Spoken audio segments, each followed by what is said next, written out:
Bonjour, aujourd'hui on va voir une autre leçon de grammaire. La leçon sera la phrase impérative. La phrase impérative. Ces phrases.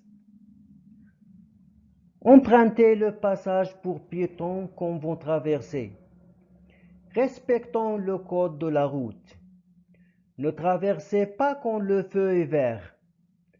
Arrête de jouer au ballon dans la rue. Tu risques de te faire écraser. Lisez bien ces phrases. Et observez bien les mots qui sont en couleur.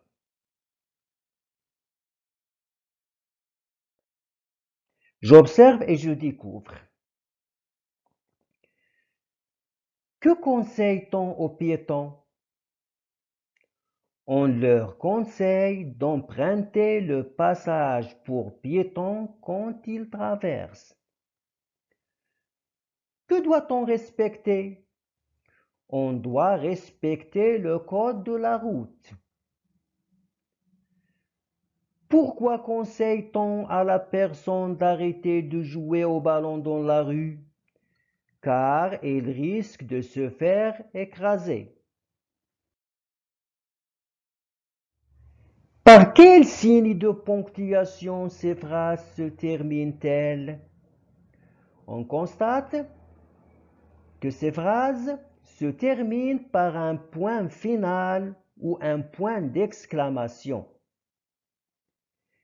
Les verbes en couleur sont-ils précédés d'un pronom?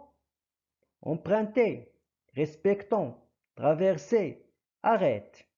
On constate que ces verbes ne sont pas précédés d'un pronom.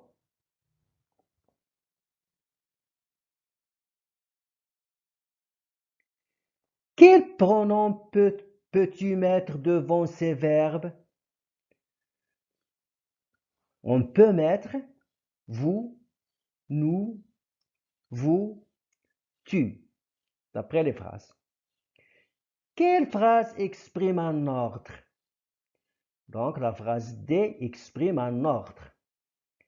Quelle phrase exprime une interdiction? C'est la phrase C. Quelle phrase exprime un conseil? Ce sont les phrases A et B.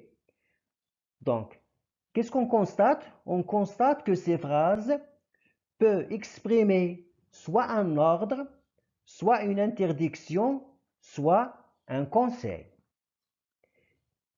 Et ces phrases, ou bien les verbes conjugués, ne sont pas précédés d'un pronom. Il n'y a pas de pronom. Comment appelle-t-on ce type de phrase? Donc, ces phrases, ce sont des phrases impératives. Ce sont des phrases impératives. Souligne la phrase qui ne commence pas par un pronom. Mets ta ceinture de sécurité. Je termine ma leçon de conduite. Donc, on constate que dans la première phrase, mets ta ceinture de sécurité, il n'y a pas de pronom devant le verbe mettre. Donc, c'est une phrase impérative. Alors que dans la deuxième phrase, je termine ma leçon de conduite, le verbe terminer possède un pronom qui est je. Donc, la deuxième phrase, c'est une phrase déclarative et non pas impérative.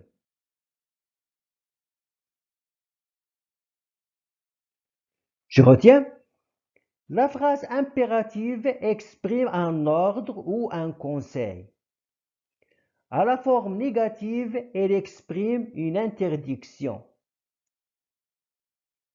On a déjà vu dans la leçon des types de phrases que chaque phrase peut être à la forme affirmative ou bien négative.